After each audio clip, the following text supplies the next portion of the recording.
तत्पुरुष समास। जिस समास में उत्तर पद की प्रधानता होती है उसे हम तत्पुरुष समास कहते हैं। ये सूत्र से पता चलता प्रायण उत्तर पद प्रधान, प्रायः उत्तर पद की प्रधानता होती है, ऐसे समास को हम तत्पुरुष समास कहते हैं। सबसे पहले हम ये जानने का प्रयास करें कि किसी समास को निर्माण के पहले कौन कौन से ऐसे पद होते हैं जिनका जानना हमें बहुत अति आवश्यक होता है। तो पूर्व पद, उत्तर पद और समस्त पद। तो पूर्व पद, उदाहरण के लिए मैंने शब्द दिया आपको राग्य गृहम। ये राग्य जो है वो पूर्व पद है, गृहम क्या है आपका उत्तर पद है। और जब इन विभक्ति जन्य चिन्हों को हम हटा देते हैं और समस्त पद बनाते हैं, जो धातुगत रूप होता है उसके हिसाब से जब हम शब्द बनाते हैं तो वो समस्त पद होता है। ये पद है राजन, और जब राजन का रूप हम चलाते हैं तो षष्ठी विभक्ति के लिए क्या शब्द बना, राग्यः। राग्यः गृहम, किसका घर है ये, राजा का घर है। और ये राजा का घर समस्त पद हुआ, राग्यः पूर्व पद हुआ और गृहम उत्तर पद हुआ। आइए चलते हैं, सबसे पहले तत्पुरुष समास की पहचान क्या है। तो उत्तर पद की प्रधानता होती है, पूर्व पदों में द्वितीय से सप्तमी विभक्ति का प्रयोग होता है। दो पदों के मध्य पूर्व पद की जिस विभक्ति का लोप होगा उसी विभक्ति का ये तत्पुरुष समास कहा जाएगा। तीन पहचान है तत्पुरुष समास की। तत्पुरुष समास की पहली पहचान कि उत्तर पद की प्रधानता होगी, दूसरी कि पूर्व पदों में द्वितीय से लेकर सप्तमी विभक्ति लगाई जाएगी, और तीसरा कि जब वो विभक्ति समाप्त होगी तो जो विभक्ति समाप्त होगी उसी का हम तत्पुरुष बनाएंगे। आइए चलते हैं सबसे पहले हम द्वितीय तत्पुरुष समास पर। द्वितीय तत्पुरुष समास के लक्षण क्या हैं, किनके आधार पर हम द्वितीय तत्पुरुष समास पहचानते हैं। तो कुछ प्रमुख ऐसे शब्द हैं जिनके आधार पर हम द्वितीय तत्पुरुष समास की पहचान करते हैं। वो शब्द है आपका श्रित, अतीत, गत, अत्यस्त, आपन्न, विमोक्ष, गमी। इन शब्दों के आधार पर हमें अनुमान लगाते हैं कि ये शब्द अगर उत्तर पद में प्राप्त होंगे तो जो बनने वाला पद होगा वो द्वितीय तत्पुरुष समास का पद होगा। आइए तोड़ते हैं, सीधे लिखते हैं रामम श्रितः। अब आप प्रश्न करेंगे कि राम में रामम क्यों लगाया। उत्तर पद में श्रित मिलने के नाते पूर्व पद में शब्द में मैंने रामम लगाया और समस्त पद बनाया रामश्रितः। क्या है, सुखम अतीतः।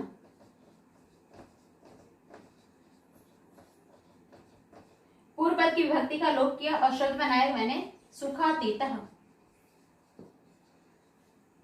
ग्रामम गतः, और बीच की विभक्ति का लोप किया और समस्त पद बनाया क्या, ग्राम गतः।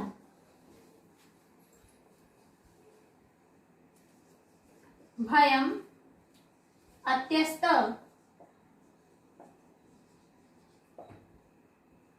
भयतस्त, सुखम आपन्न, और समस्त पद बना आपका सुखापन्न। यानी अनुमान के आधार पर जब हम शब्दों का निर्माण करने का प्रयास करते हैं तो यहाँ पर आपको मिला श्रित, यहाँ पर मिला आपको अतीत, यहाँ पर मिला गत, यहाँ पर अत्यस्त, यहाँ पर आपन्न मिला। इस तरह शब्दों का निर्माण हुआ और जब हम विभक्ति जन्य चिन्हों को हटाते हैं तो इससे समस्त पद का निर्माण करते हैं। या और पूर्व पद में नियम कहता है कि पूर्व पद में जिस विभक्ति का लोप होगा उसी विभक्ति का समास होगा। तो ये जिन विभक्तियों का लोप हुआ, द्वितीय विभक्ति का यहाँ पर लोप हुआ, यहाँ पर द्वितीय का लोप हुआ, यहाँ पर द्वितीय का लोप हुआ, यानी कि जिस विभक्ति का लोप हुआ उसी का समास बना। इस तरह आपका द्वितीय तत्पुरुष समास है। एक बार और आप समझने का प्रयास करें कि श्रित, अतीत, गत, तटस्थ, आपन्न, विमुक्ष, गमी, इन शब्दों के योग में द्वितीय तत्पुरुष का समास होगा। और जब जिस पूर्व पद में आई हुई जो विभक्ति लोप होगी वही जाकर के समास बनेगा। तो इस तरह ये द्वितीय तत्पुरुष समास का उदाहरण था। आइए चलते हैं तृतीय तत्पुरुष समास की तरफ।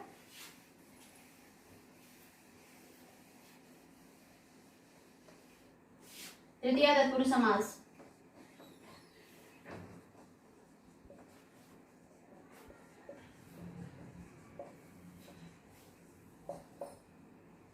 तृतीय तत्पुरुष समास में क्या शब्द है? पूर्व, सदृश, ऊन, ऊनार्थक,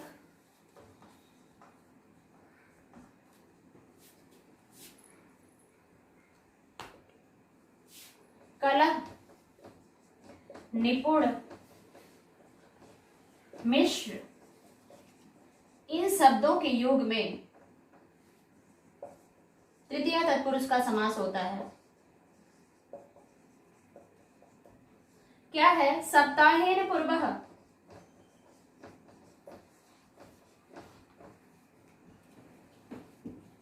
सप्ताहेन पूर्व के लिए हमने शब्द बनाया आपका सप्ताह पूर्व। यहां समझने का प्रयास करें कि पूर्व, सदृश, ऊन, ऊनार्थक, कलह, निपुण, मिश्र आदि शब्दों के योग में हम तृतीय तत्पुरुष समास को बनाते हैं।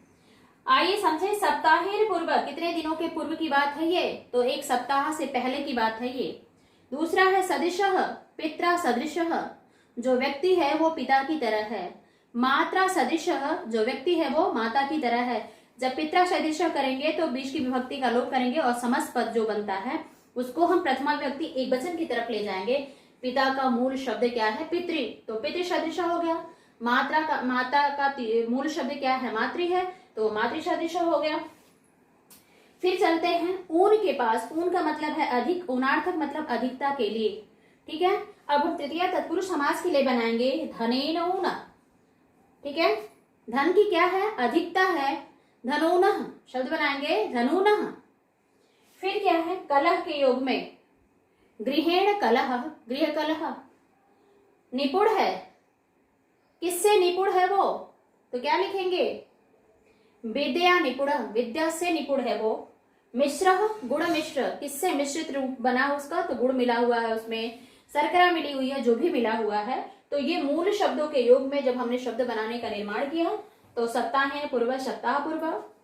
पित्रा सदृशः, शब्द बनाने का प्रयास करेंगे, पित्रा सदृशः, और मूल शब्द बनाएंगे आप पितृ सदृशः। मात्रा सदृशः, मातृ सदृशः। इस तरह आपका ये तृतीय तत्पुरुष समास हुआ। आइए चलते हैं चतुर्थी तत्पुरुष समास की तरफ।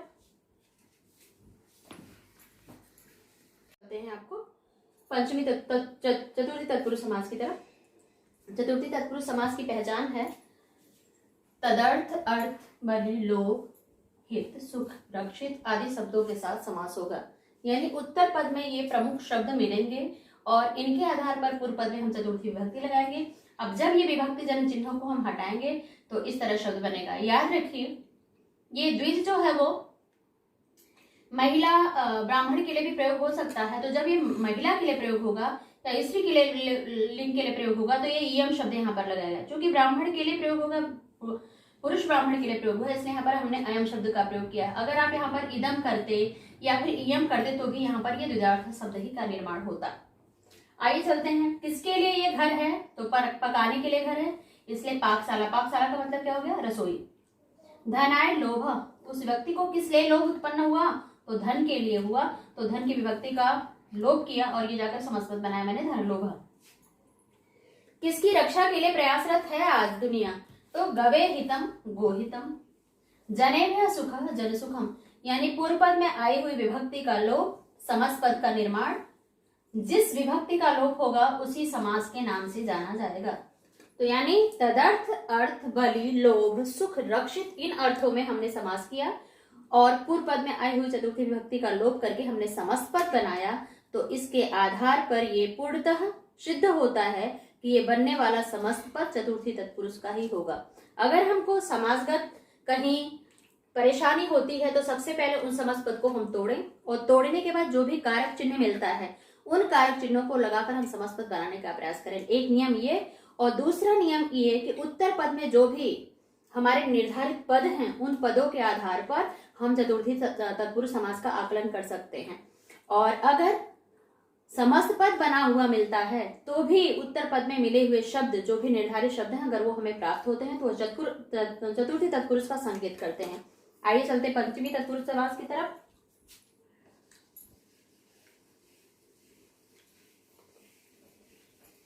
पंचमी तत्पुरुष समास।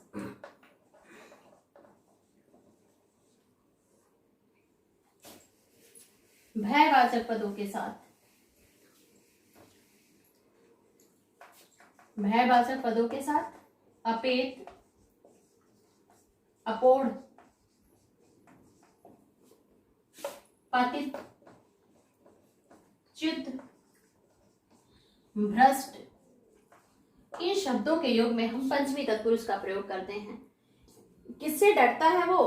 सीधे लिखेंगे सिंहात भीति, सिंहात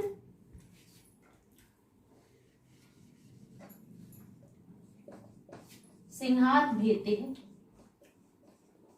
सिंह भीति,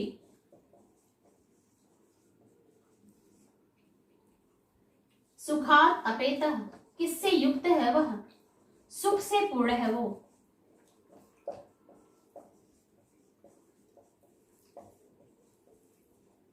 कल्पना या अपोढ़, यानी वो कल्पना भी नहीं कर सकता है। कल्पना या अपोढ़, वो कल्पना से क्या है? रहित है। और समस्त पद बनाएंगे कल्पना पोढ़।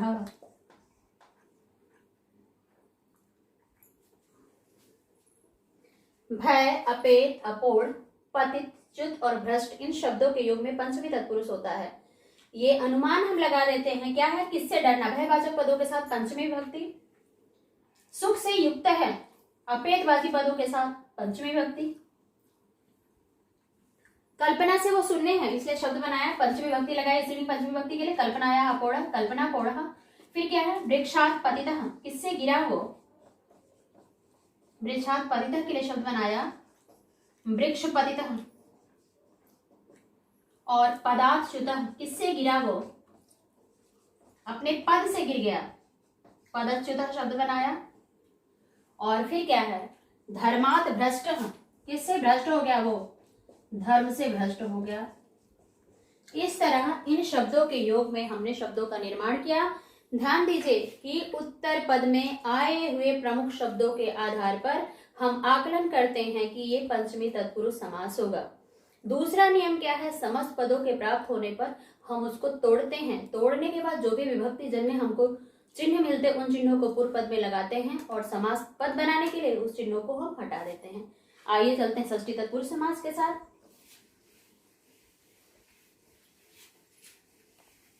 तत्पुरुष समास, संबंधवाचक पदों के साथ षष्ठी विभक्ति।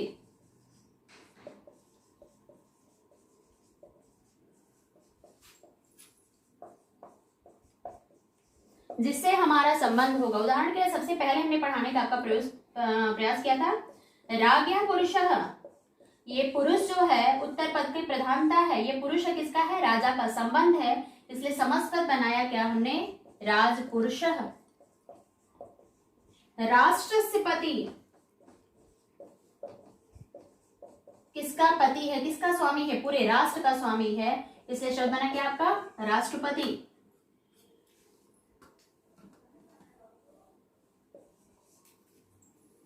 इस तरह संबंधवाचक पदों के साथ, यानी कि उत्तर पद का प्रथम पद से प्रमुखता से संबंध होना चाहिए। कुलस्य पति, पूरे जितने भी उसके संगठन चलते हैं उन सारे संगठनों का क्या है? वो स्वामी है। और इस तरह शब्द बन गया क्या आपका? कुलपति। विद्या या आलयः, किसका घर है ये? विद्या का घर है इसलिए समस्त पद बना के आपका विद्यालय। संबंधवाची पदों के साथ षष्ठी विभक्ति। जब भी उत्तर पद का संबंध पूर्व पद से होगा तो बनने वाला समास जो है वो षष्ठी तत्पुरुष समास का निर्माण कराएगा। संबंध का मतलब क्या है? कि उत्तर पद में आने वाले हर शब्द से पूर्व पद का जो है वो संबंध बना होगा। इसी संबंधवाची पदों को हम षष्ठी तत्पुरुष के नाम से जानते हैं। आइए सप्तमी तत्पुरुष पर चलते हैं।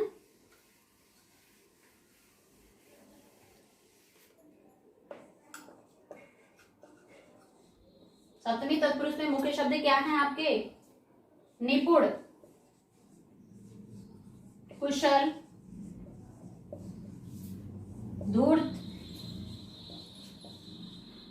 इन शब्दों के योग में हम सप्तमी तत्पुरुष समास का प्रयोग करते हैं। क्या है? किसमें निपुण है वो? कार्य करने में निपुण है। कार्य निपुणः, किसमें निपुण है? कार्य करने में निपुण है। हमने सप्तमी विभक्ति लगाई और समास पद बनाया कि आपका कार्य निपुणः। उसकी विशेषता क्या है? निशायाम चरति, उसकी कुशलता क्या है? निशायाम चरति, किसमें चलता है वो? रात में चलता है, इसलिए शब्द बना क्या आपका? निशाचरः। किसमें धूर्त है वो? तो सीधे लिखेंगे सौंडेषु धूर्तः, वो पास से खेलने में, सौंडेषु धूर्तः, वह पास से खेलने में धूर्त है, इसलिए क्या बनाएंगे? सौंड धूर्तः। और इस तरह कुशलता, निपुणता और धूर्त शब्दों के योग में आपकी सप्तमी तत्पुरुष समास हुआ। पुनः एक बार हम प्रकाश डालते हैं अपने द्वितीय तत्पुरुष पर, यानी कि चित, अतीत, गत, तटस्थ, आपन्न, विमुक्ष, गमी, इन शब्दों के योग में द्वितीय तत्पुरुष। फिर हम चलेंगे पूर्व, सदृश, ऊन, ऊनार्थक, इन शब्दों के योग में आपका तृतीय तत्पुरुष। फिर भूत, बलि, हित, सुख, रक्षितैः में चतुर्थी तत्पुरुष।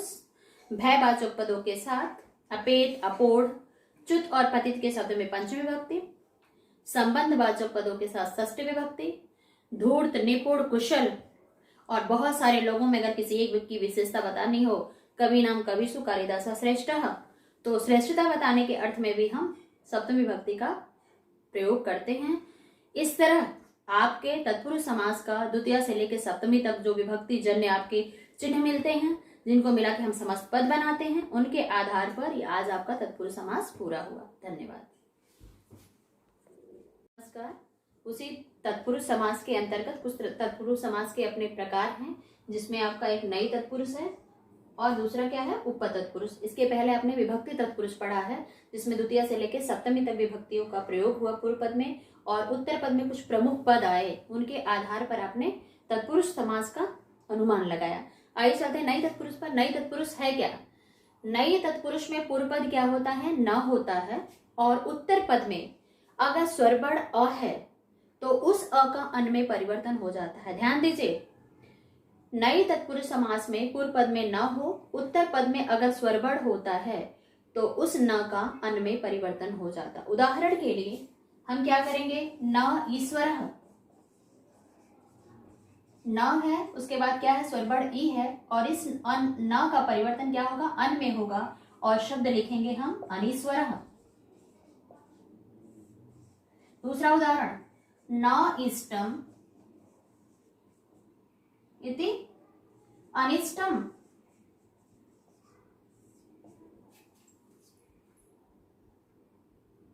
जो हमारी इच्छा नहीं है, जो हमारा इष्ट नहीं है, वह क्या है? अनिष्ट है। हम न इष्टम इति अनिष्टम शब्द का प्रयोग करेंगे और शब्द बनेगा क्या हमारा? अनिष्टम।